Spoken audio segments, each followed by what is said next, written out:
অভিভাবক সুস্থ দালাল রাজনীতির দিগন্ত আস্থা ও বিশ্বাসের প্রতীক ইসলামী আন্দোলন বাংলাদেশের সংগ্রামী হযরত মাওলানা মুফতি সৈয়দ মোহাম্মদ রেজাউল করিম পীর সাহেব হুজুর চরমনাই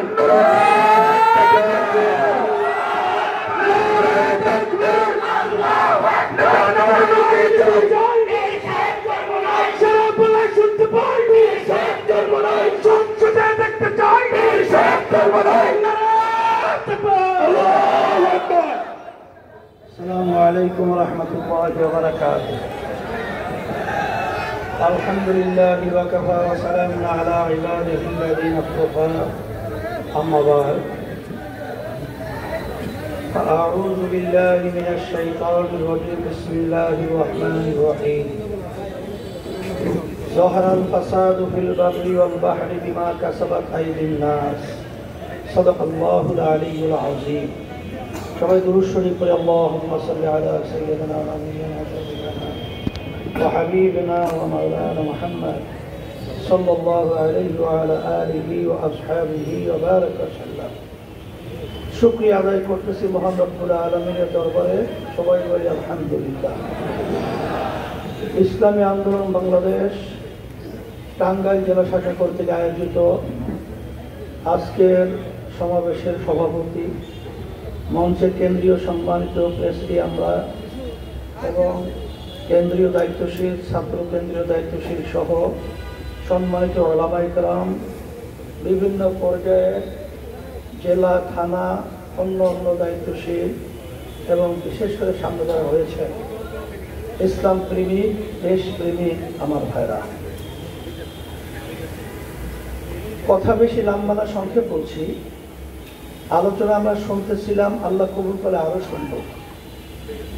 তবে সংক্ষেপে আমি একটা কথা স্মরণ করাই দেওয়ার জন্য বলছি। রাজনীতি অর্থ হলো রাজার নীতি, কিন্তু এই 53 বছর শেষ হওয়ায় 54 বছর পড়েছে বাংলাদেশের স্বাধীনতা।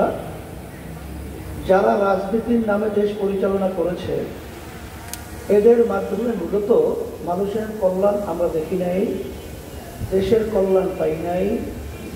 আমরা পেয়েছি এই সুন্দর একটা দেশ বাংলাদেশ। এদের পরিচালনায় তাম দুনিয়ার মধ্যে 5 বার চোরের দিক থেকে ফার্স্ট হয়েছে। এদের পরিচালনা আমরা পেয়েছি হাজার হাজার মায়ের কোল সন্তান হারা হয়েছে। আপনারা দেখেছেন যে হাজার হাজার লক্ষ লক্ষ পরিবার মিথ্যা কেসের মাধ্যমে অনেক লক্ষ লক্ষ পরিবার ধ্বংস হয়ে গেছে। আমরা পেয়েছি এই বাংলাদেশের মধ্যে ইতিহাসে কোনোদিন শুনি নাই যে এদের পরিচালনা আমরা পেয়েছি। ভোট হয় দিনে, কিন্তু এদের পরিচালনায় আমরা দেখেছি বাক্স ভরে যায় রাতে। এদেশের ভিতরে এদের পরিচালনা আমরা কি পেলাম? বিদেশ, বিশেষ করে ভারতে, ওখানে প্রেসক্রিপশন আর এখানে বাস্তবায়ন। কারণ আওয়ামী লীগের আপনার মহাসচিব ওবায়দুল কাদের সাহেব বলেছিল যে দিল্লি আছে তো আমরা আছি। তখন আমরা ঢাকায় বলেছিলাম, ওবায়দুল কাদের সাহেব আপনি যে বক্তব্য রেখেছেন এই বক্তব্যের মাধ্যমে আপনি কি বোঝাতে চেয়েছেন? তাহলে আমাদের বাংলাদেশকে আপনি স্বাধীন এটা মানেন না? তাহলে আপনার বক্তব্য পরিষ্কার করে আবার বলতে হবে, তাহলে জাতির কাছে আপনার ক্ষমা চেতে হবে। এখন আমাদের কথা হলো যে আল্লাহ রাব্বুল আলামিন বলেছেন যে জাতি নিজেদের ভাগ্যের পরিবর্তন জাতি নিজেরা না ঘটায়, ওই জাতির পরিবর্তন ভাগ্যের আমি করি না। আর আল্লাহ রাব্বুল আলামিন বলেছেন যে পানীয় ভাগে এবং স্থানীয় ভাগে যত বিপদ আপদ মুসিবত তোমাদের নিজেদের হাতের কামাই। আমার ভাইদেরকে বলবো, যারা কথা শুনছেন, আমার সাংবাদিক বন্ধুদেরকে বলবো, 5ই আগস্টের পরে 53 বছর স্বাধীনতার পরে আমাদের দেশ গঠন করার একটা সুন্দর সুযোগ তৈরি হয়েছে। এই সুযোগে যদি আমরা সুযোগ কাজে লাগাতে না পারি, গ্রাম্য একটা কথা আছে, আর জীবন আমাদের কপালে হাত দিয়ে কাটতে হবে।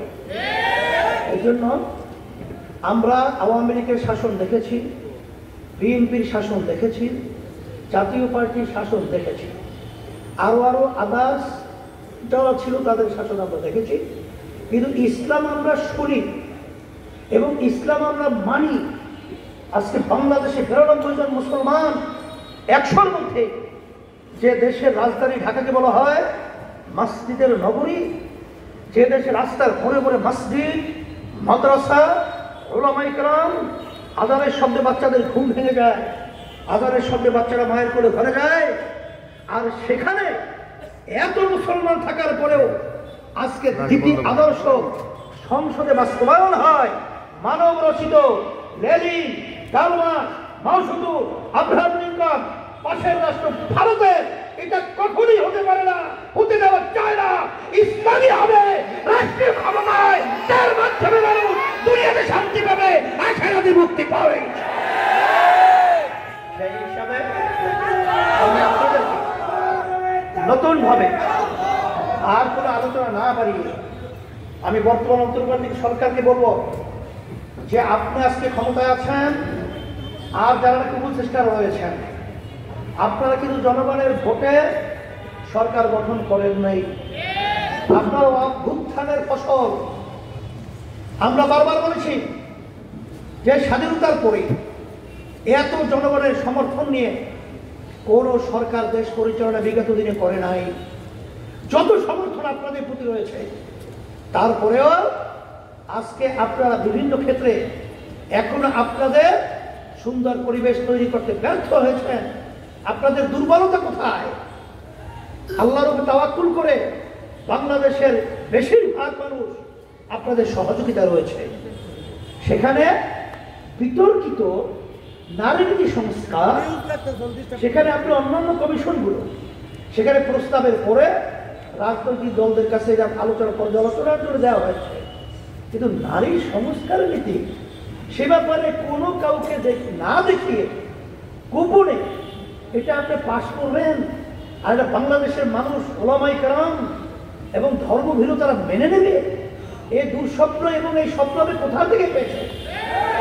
আমি সেদিন ঢাকা বলেছিলাম যে এটা সম্পূর্ণ একটা ষড়যন্ত্র দেশের জন্য।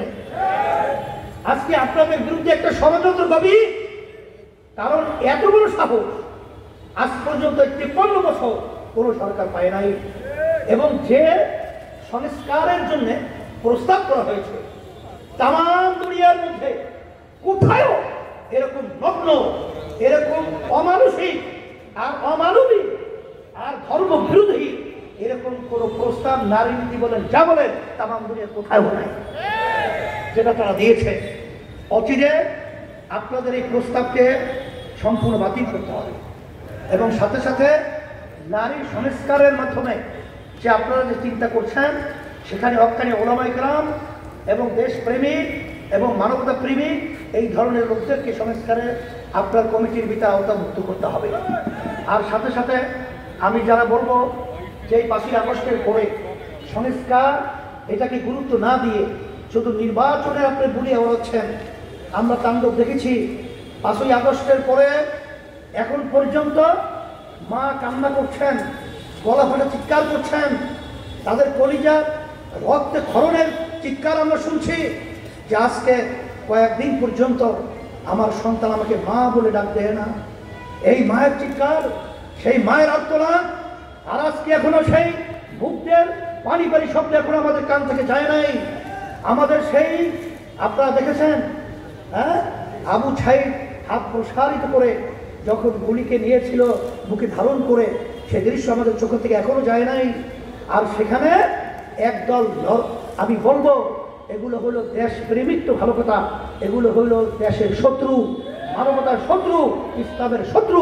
ওরা নেমেছে চাঁদাবাজিতে, ওরা নেমেছে টেন্ডারবাজিতে, ওরা নেমেছে ঘাট দখলে, ওরা নেমেছে স্টেশন দখলে। আমাদের বাংলাদেশের লক্ষ লক্ষ মানুষ পঙ্গু হয়েছে, হাজার হাজার জান গিয়েছে, মার্কল খালি হয়েছে, অনেকের চক্ষু হারিয়েছে, অনেক সাংবাদিক চলে গেছে। এই ফসল তোমরা এই নির্বাচন করে আবার এই চাঁদাবাজদেরকে তোমরা আবার পুনরায় এই বাংলাদেশের ভিতরে বসিয়ে আমাদেরকে আবার দ্বিতীয়বার চতুর্থবার জবাই করবা, এটা বাংলাদেশের জনগণ ছাত্র হতে দেবে না ইনশাআল্লাহ। এই জন্য আমরা বারবার বলেছি, আগে প্রয়োজনীয় সংস্কার হবে, তারপর জাতীয় নির্বাচন হবে। আল্লাহ রাব্বুল আলামিন টাঙ্গাইলবাসী এবং দায়িত্বশীলরা সহ আপনারা যে সুন্দর পরিবেশ এবং সুন্দর আয়োজন করেছেন, সকলকে ধন্যবাদ জানাচ্ছি। আসেন আমরা দুনিয়াতে শান্তি আখিরাতে মুক্তির লক্ষ্যে ইসলামকে আমরা ক্ষমতায় নেওয়ার জন্যে এবং তার সাথে সম্পৃক্ত থাকার জন্যে ইসলামী আন্দোলন বাংলাদেশের পক্ষ থেকে আমি সকলকে তার আহ্বান জানিয়ে আমি আলোচনা শেষ করছি। আর বিশেষ করে টাঙ্গাইলে বিশিষ্ট সম্মানিত কিছু ওলামায়ে কেরাম ইসলামী আন্দোলন বাংলাদেশে তারা যোগদান করতেছেন। আলহামদুলিল্লাহ বলেন সবাই আলহামদুলিল্লাহ।